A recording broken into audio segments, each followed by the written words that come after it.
A policeman was interrogating three guys who were training to become detectives. To test their skills in recognizing a suspect, he shows the first guys a picture for 5 seconds and then hides it. This is your suspect. How would you recognize him?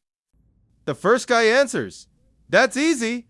We'll catch him fast because he only has one eye." The policeman says, "Well, that's because the picture I showed is his side profile." Slightly flustered by this ridiculous response, he flashes the picture for 5 seconds at the second guy and asks him, "This is your suspect.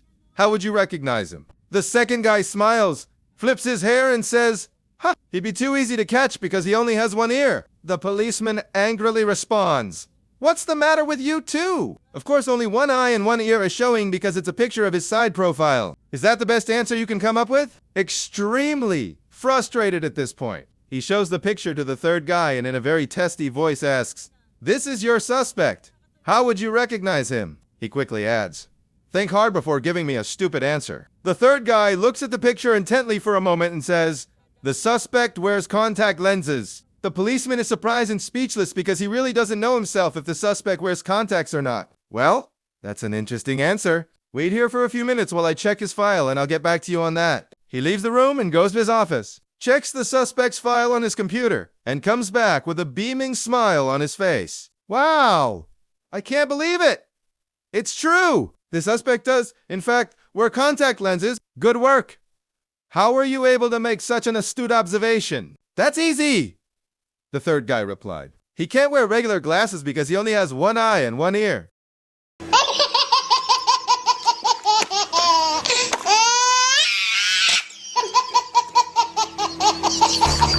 A woman was 3 months pregnant when she fell into a deep coma and woke up after about 6 months. The woman asked the doctor about her baby. "Doctor, you had twins, a boy and a girl. They're both fine. And your brother named them for you." Woman, No, not my brother. He's an idiot." "What did he name the girl?" "Dr. Denise." Woman, "Oh, that's actually a nice name. What about the boy?" Doctor deeply sighs. "Denny Few."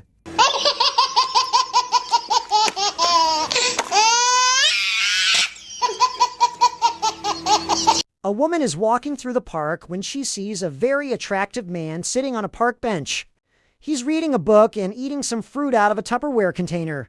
Slowly, the woman gathers the courage to go ask the man out.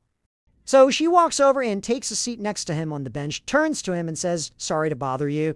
I know this may be a little forward, but I would love to grab coffee with you sometime." Flattered, the man responds, "Sure, but what makes you so certain you and I would get along so well?" "Well," the woman says, "a couple things actually.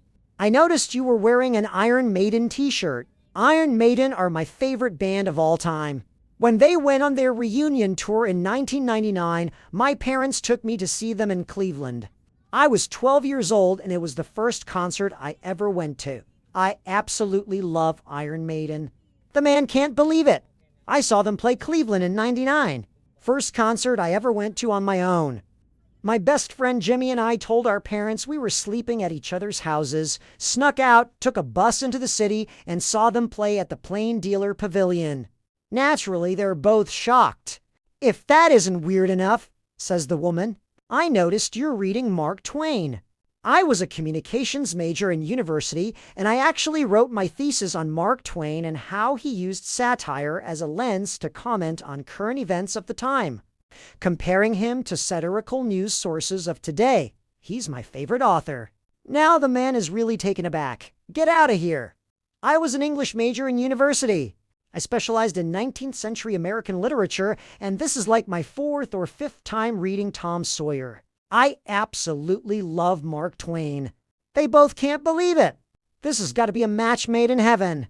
"Okay," the woman says. "Well, buckle up because here's the icing on the cake. I noticed you're eating a prune. Prunes are my absolute favorite fruit. When I was a kid, my grandfather lived on a farm. He had an orchard that mainly grew apples and some lemons. But he knew how much my sister and I loved prunes, so he kept a couple of plum trees. Every year at the end of the summer, we'd go up and harvest the plums with him. He'd dry them, and by the time we'd go back to his place for Thanksgiving, he'd always have those prunes saved just for us. They're my favorite fruit. I love prunes. You're eating a prune. This has got to be fate. What do you say? The man puts down his fruit and responds, It's a date.